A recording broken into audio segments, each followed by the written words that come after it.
ಈ ಶಾವಿಗೆ ಪಾಯಸವನ್ನು ತಿನ್ನುವುದಕ್ಕೆ ಸರಿಯಾದ ಪ್ರಮಾಣದಲ್ಲಿ ಸಿಹಿ, ಸರಿಯಾದ ಕನ್ಸಿಸ್ಟೆನ್ಸಿ ಇದೆ. ಶಾವಿಗೆ ಒಂದಕ್ಕೊಂದು ಅಂಟಿಲ್ಲ, ಬಿಡಿ ಬಿಡಿಯಾಗಿದೆ. ನಮಸ್ಕಾರ ಎಲ್ಲರಿಗೂ, ಕನ್ನಡ ಕುಕ್ ಬುಕ್ ಯೂಟ್ಯೂಬ್ ಚಾನೆಲ್ಗೆ ಸ್ವಾಗತ. ಇವತ್ತು ನಾವು ನಮ್ಮ ಚಾನೆಲ್ನಲ್ಲಿ ಶಾವಿಗೆ ಪಾಯಸವನ್ನು ಹೇಗೆ ಮಾಡೋದು ಅಂತ ತಿಳ್ಕೊಳ್ಳೋಣ. ಮೊದಲಿಗೆ ಶಾವಿಗೆಯನ್ನು ತುಪ್ಪದಲ್ಲಿ ಹುರ್ಕೊಳ್ಳೋಣ. ಇದಕ್ಕೆ ಬೇಕಾಗಿರೋ ಸಾಮಗ್ರಿಗಳು: 1 ಕಪ್ ಶಾವಿಗೆ ಹಾಗೂ 2 ಟೇಬಲ್ ಸ್ಪೂನ್ ತುಪ್ಪ. ಒಲೆ ಹಚ್ಚಿ ಅದರ ಮೇಲೆ ದಪ್ಪ ತಳದ ಬಾಣಲೆಯನ್ನಿಟ್ಟು ಅದು ಬಿಸಿಯಾದ ನಂತರ 2 ಟೇಬಲ್ ಸ್ಪೂನ್ ತುಪ್ಪವನ್ನು ಸೇರಿಸ್ಕೊಳ್ತಾ ಇದ್ದೇನೆ. ತುಪ್ಪ ಬಿಸಿಯಾದ ನಂತರ ಈಗ ಬಾಣಲೆಗೆ ಶಾವಿಗೆಯನ್ನು ಸೇರಿಸ್ಕೊಂಡು ಕೆಂಪಾಗುವವರೆಗೂ ಹುರಿದುಕೊಳ್ಳೋಣ. ಶಾವಿಗೆಯನ್ನು ಹುರಿದುಕೊಳ್ಬೇಕಾದ್ರೆ ಗ್ಯಾಸ್ ಫ್ಲೇಮ್ ಮೀಡಿಯಂ ಅಥವಾ ಲೋನಲ್ಲಿ ಇಡಬೇಕು. ಹೀಗೆ ಕಮ್ಮಿ ಉರಿನಲ್ಲಿ ಶಾವಿಗೆಯನ್ನು ಪೂರ್ತಿ ಕೆಂಪಾಗುವವರೆಗೂ ಹುರಿದುಕೊಳ್ಳೋದ್ರಿಂದ ಶಾವಿಗೆ ಪಾಯಸವನ್ನು ತಿನ್ನಬೇಕಾದ್ರೆ ಉದುರುದುರಾಗತ್ತೆ ಹಾಗೂ ತುಂಬ ರುಚಿಯಾಗಿರುತ್ತೆ.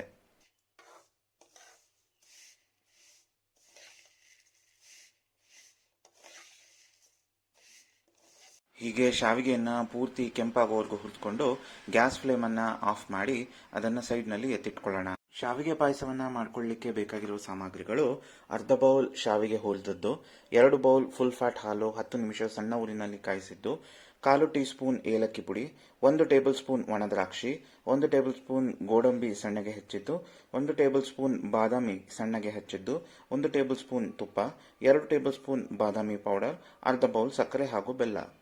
ಈಗ ಈ ಶಾವಿಗೆ ಪಾಯಸವನ್ನು ಮಾಡುವಂತಹ ವಿಧಾನ: ಮೊದಲಿಗೆ ಒಲೆ ಹಚ್ಚಿ ಅದರ ಮೇಲೆ ದಪ್ಪ ತಳದ ಬಾಣಲೆಯನ್ನಿಟ್ಟು ಅದು ಬಿಸಿಯಾದ ನಂತರ ಅದಕ್ಕೆ ತುಪ್ಪವನ್ನು ಸೇರಿಸ್ಕೊಳ್ತಾ ಇದ್ದೇನೆ.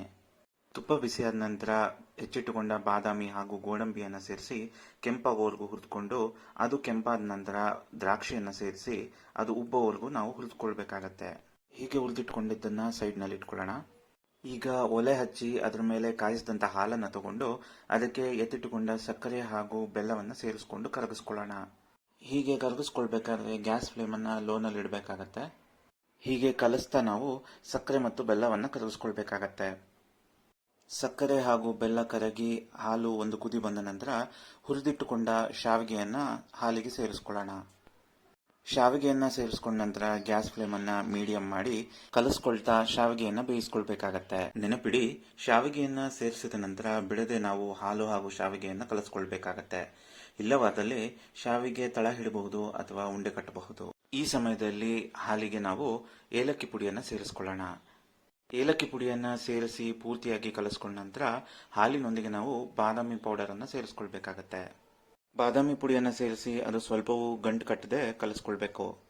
ಹೀಗೆ ಪೂರ್ತಿಯಾಗಿ ಕಲಿಸ್ಕೊಂಡು ಗ್ಯಾಸ್ ಫ್ಲೇಮನ್ನು ಲೋನಲ್ಲಿ ಇಟ್ಟು ಸ್ವಲ್ಪ ಹೊತ್ತು ಈ ಶಾವಿಗೆಯನ್ನು ಬೇಯಿಸ್ಕೊಳ್ಳೋಣ. ಹೀಗೆ ಬೇಯಿಸ್ಕೊಂಡ ನಂತರ ಹಾಲಿನೊಂದಿಗೆ ಹುರಿದಿಟ್ಟುಕೊಂಡ ದ್ರಾಕ್ಷಿ, ಗೋಡಂಬಿ, ಬಾದಾಮಿಯನ್ನು ಸೇರಿಸ್ಕೊಂಡು ಗ್ಯಾಸ್ ಫ್ಲೇಮನ್ನು ಲೋನಲ್ಲೇ ಇಟ್ಟು ಸ್ವಲ್ಪ ಹೊತ್ತು ಬೇಯಿಸ್ಕೊಳ್ಳೋಣ. ಅರ್ಧ ಬೌಲ್ ಶಾವಿಗೆಗೆ ಅರ್ಧ ಬೌಲ್ ಸಕ್ಕರೆ ಹಾಗೂ 2 ಬೌಲ್ ಫುಲ್ ಫ್ಯಾಟ್ ಹಾಲನ್ನು ಬಳಸಬೇಕು. ನಾನು ಸಕ್ಕರೆ ಹಾಗೂ ಬೆಲ್ಲ ಎರಡನ್ನೂ ಸೇರಿ ಅರ್ಧ ಬೌಲ್ ಬಳಸಿದ್ದೇನೆ. ನಿಮಗೆ ಬೇಕಿದ್ರೆ ಪೂರ್ತಿಯಾಗಿ ಸಕ್ಕರೆಯನ್ನು ಬಳಸಬಹುದು ಅಥವಾ ಪೂರ್ತಿಯಾಗಿ ಬೆಲ್ಲವನ್ನು ಸಹ ಬಳಸಬಹುದು. ಇಷ್ಟು ಬೇಯಿಸ್ಕೊಂಡ್ರೆ ಸಾಕಾಗತ್ತೆ.